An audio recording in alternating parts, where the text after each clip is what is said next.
नमस्कार दर्शक बंधु मु ज्योतिर्विद शिवशंकर साहू 2026 आपणक पई शुभमय हो एवं आपणकर जीवन सुखमय एवं ऐश्वर्य रे भरी जाऊ मु प्रभु जगन्नाथ पाखे प्रार्थना करी।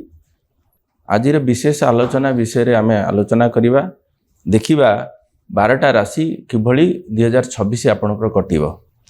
आउ सेथुरु प्रथम राशि आमे आलोचना करिबा देखिबा मेष राशि विषय रे केउ भली ए 2026 कटिबो।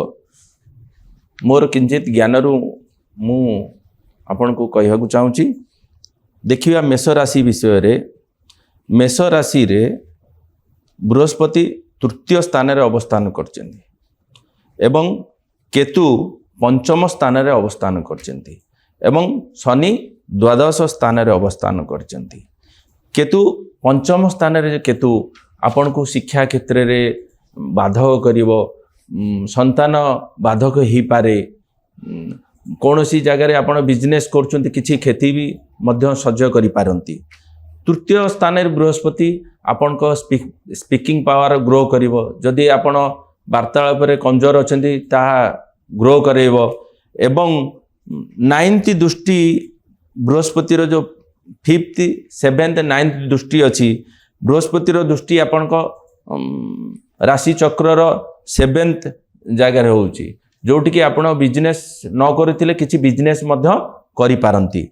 आउ मैरिज न होइथिले मैरिज मध्य होबार संभावना अछि। भाग्य स्थान ऊपर दृष्टि करछि जोठी रवि मंगल बुध शुक्र अछंती तेणु भाग्य रे भी हठादस किछि परिवर्तन हेई पारे एवं आपणकर राशि रो 11th स्थान रे बृहस्पति दृष्टि अच्छी तेणु किछि इनकम सोर्स भी बढ़ी पारे एवं जदि राशि चक्र देखिबा राहु आपणकर 11th रे प्रचुर धन अर्जन करि पारंती।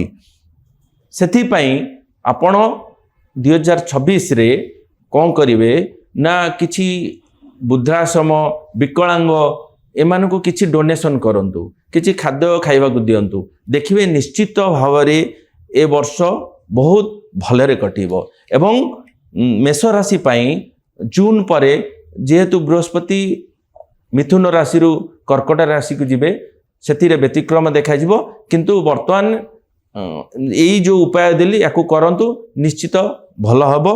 काहेकि ना हमर वर्ष आरंभ मार्च 19 2026 रे विक्रम संबंध हिसाब रे बा ज्योतिष शास्त्र हिसाब रे होउची।